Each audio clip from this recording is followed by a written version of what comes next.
Alright folks, welcome to another beer review, and today we're going back over to the mighty Azvex and having another beer in a style that they do remarkably well.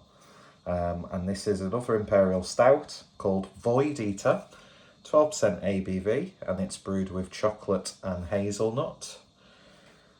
There's some interesting artwork there. And got brand appropriate glassware for this one. Nice beer to see the evening out before I go to bed. Just about to do some air fryer pizza so I can have it for me lunch in work tomorrow. I never thought you'd be able to make or cook, not make from scratch. You probably could make from scratch pizza in an air fryer. But yeah, frozen pizza in an air fryer works remarkably well. Although ours is one of those two. That's a bit of a weird. And yes, he just made it more weird, didn't he? Have you been skiing? He fumbled the joke. But yeah, it's one of those two draw things. How would you describe it? What? It's got two of these. Got it from Asda for an alright price. So you basically have to let the pizza defrost and then slice it before you cook it. But it works really well. And speaking of really well, look how really well this beer looks. That's not proper English, but it doesn't really matter. Pretty much jet black in the glass. Perfect for a gold leaf.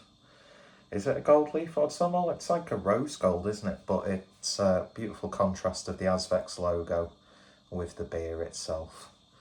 Looking absolutely fine. You can smell it from here. So let's give it a proper sniff. Look at that head. Oh man, that smells good.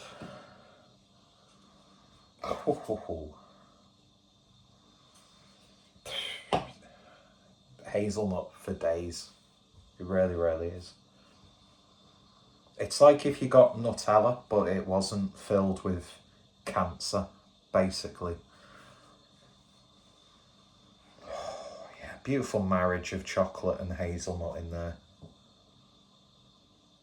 Oh man, that smells wonderful. It smells like an Austrian treat.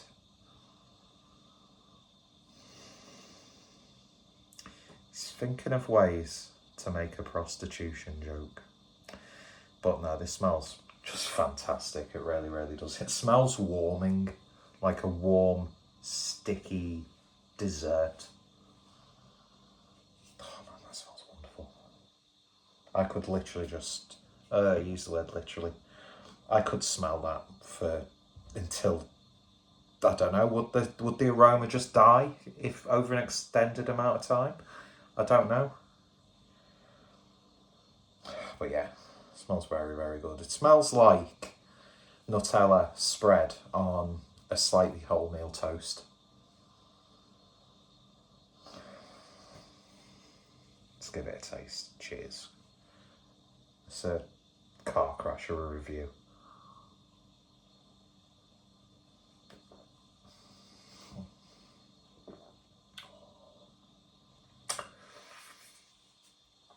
Oh, that's very good. What I like about it the most, it's not overly synthetic tasting. And you can taste a really nice, slightly roasty, rich stout underneath that beautiful dark chocolate and hazelnut.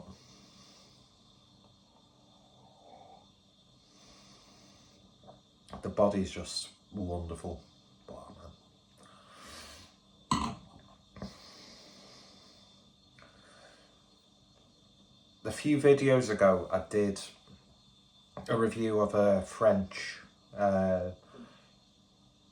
barrel-aged Imperial Stout. And I think I went off about, it's really good to just have an honest to God, no silly ingredients added. Not harsh, but like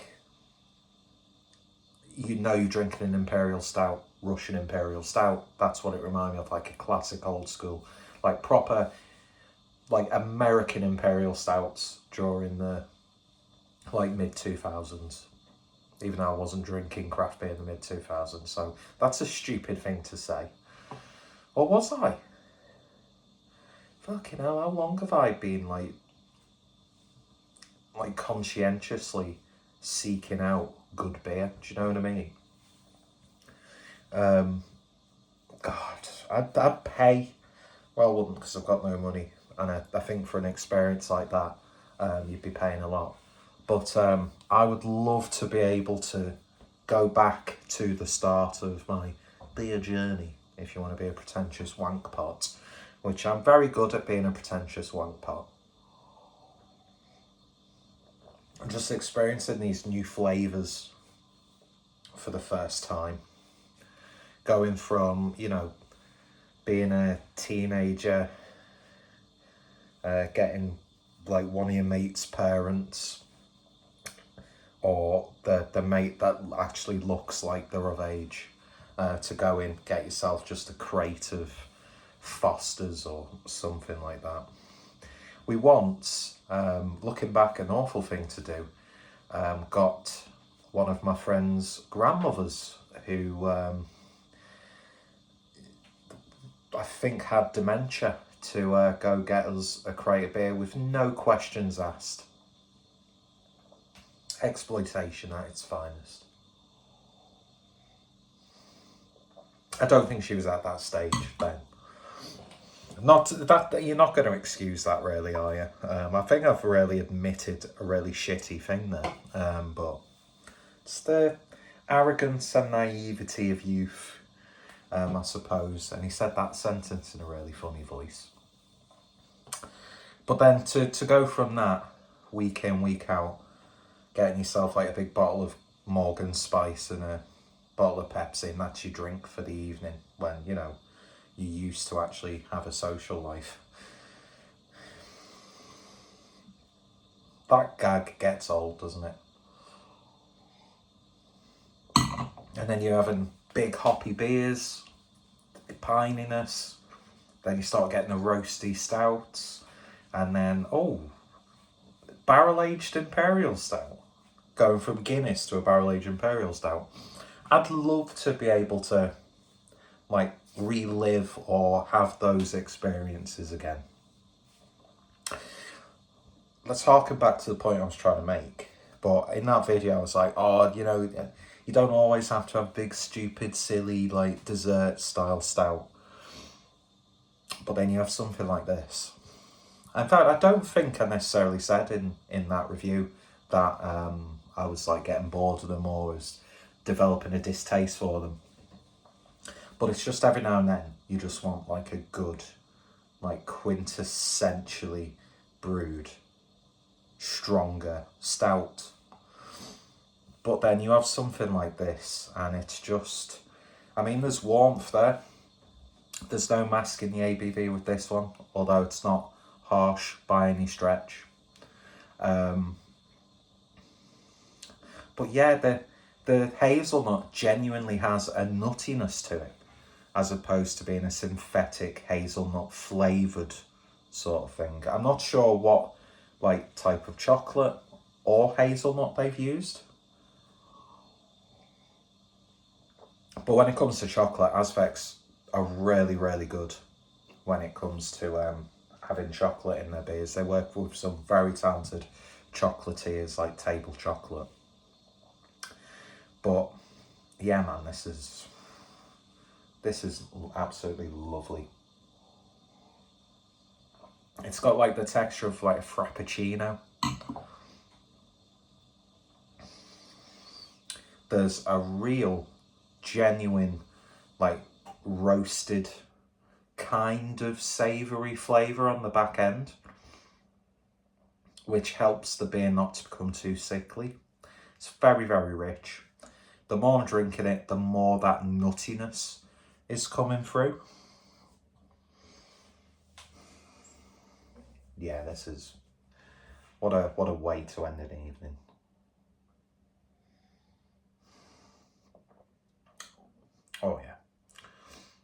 Lovely stuff indeed, but you know, you wouldn't expect anything less from a brewery like Azvex. Not just necessarily for this style of beer, they do, you know, just they brew great beer.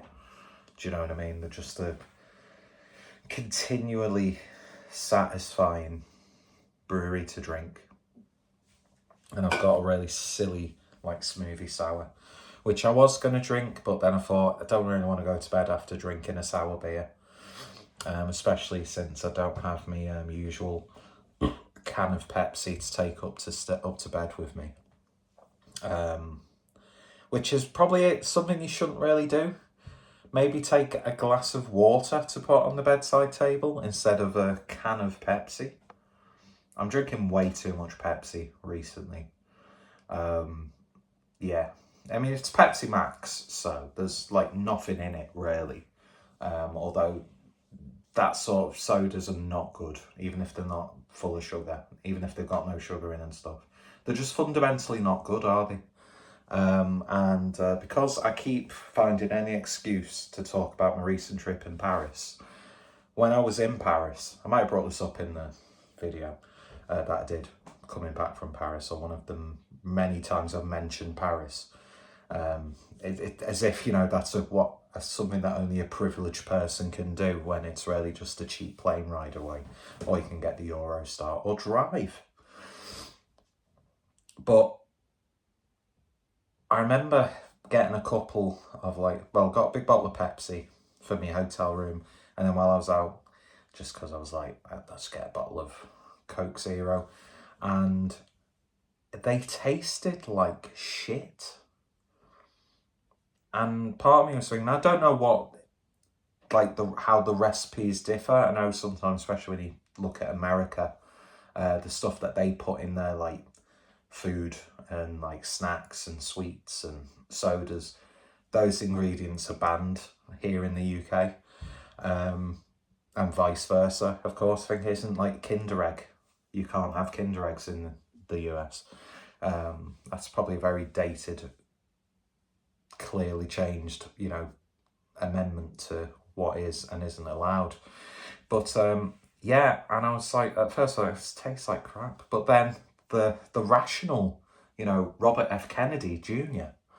Thing in the back of my head was saying, well, that's a good thing, because there's probably not as much shite, because there's always going to be shite in something that's made by Pepsi or Coca-Cola, but not to the extent of what we have here. Because, you know, you can have, I mean, look at McDonald's. We all know it's absolutely awful. And you can say, oh no, I don't like McDonald's, it tastes like crap. There's something really satisfying, going slightly Anthony Bourdain for a second, about a cheap, well, it's not really cheap nowadays, is it, McDonald's? Always just make yourself some smash burgers, get some fresh mints. It always tastes better. Well, it doesn't, because there's so much stuff thrown into fast food that it makes you, you know, it satisfies you, although it doesn't fill you, because an hour later you're hungry again. It's almost like a drug fix, isn't it, really? But yeah, I was like thinking, I don't really want to get another bottle of Coke. Do you know what I mean? And I think that was really, really good. Yeah, so having a can of Pepsi to drink if you wake up in the middle of the night, it's probably not the best thing. So I'm probably going to have to settle for water. I hate drinking still water. It reminds me of awful hangovers from when I was a teenager. And I don't vomit at all when I'm hungover, unless I've, you know, made the mistake of drinking 3/4 of a bottle of MD 2020. I got very, very aggressive as well. So fortified wine drunk is not a drunk Peter should be doing. I think that was the last time I actually vomited the next day. And it's probably not a good thing not vomiting when you're hungover, even though you probably could easily vomit to make yourself feel better. I've got a feeling, right, my intestines are just essentially mush, but there's that much like cholesterol-ridden fibre, which is keeping the organs together in a way that they're just barely functionable. You know, if you were to cut me open, it would smell fucking awful. I think most bodies, when they're cut open, would be awful. Not something that I've personally experienced, nor do I wish to, because, you know, I'm not a psychopath or an incel. But, yeah, it's a good beer, though. That's beautiful, velvety smooth. Yeah, ending on a high. So yeah, that was Void Eater from Azvex Imperial Stout. Another class act. Wonderful stuff indeed. You're going to be very seldom let down by an Imperial Stout from Azvex. And yeah, that's just really, really nice. So I think my pizza has defrosted enough for me to segment and then put in the air fryer.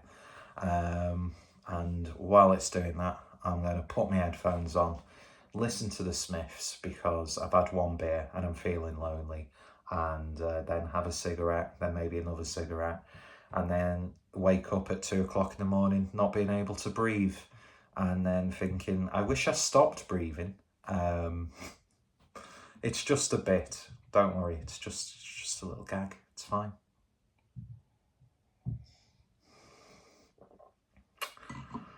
Robin Williams masters sadness. Anyway, I'm joking. I'm fine. Okay, I'm mentally unwell, but I'm fine. So yeah, if you've tried this, let me know your thoughts and opinions down below. I've reviewed a few Azvex Imperial Stouts. Nothing is coming close to Cacao Demon, which was just the best Imperial Stout I've had for ages, and I've not had an Imperial Stout that's reached that level this year. I hope they rebrew that. That was just phenomenal. Plus, you know, I like Doom. Was never really a big fan of like the original Doom games.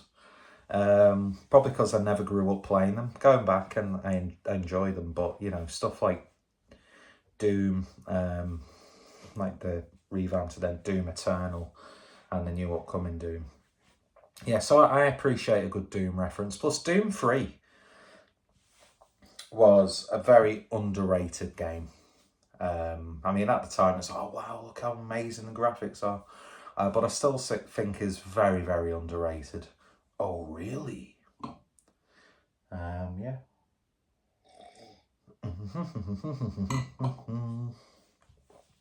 Plus, massive props for Doom for sampling down in the sewer. Well, not technically sampling, but for the soundtrack of the first Doom game. Wonderful. Anybody who appreciates the Stranglers gets a pass from me. Except Philip Schofield. If he was a fan of Stranglers, then I'd be like, yeah, you like Stranglers, but you're still a noncy twat. Anyway, people who defend Philip Schofield, by the way, give your head a wobble. Anyway, cheers for watching. You all take care, stay safe, and yeah, thank God this channel is not monetized, because I would have probably lost my monetization a long time ago, actually. Bye-bye.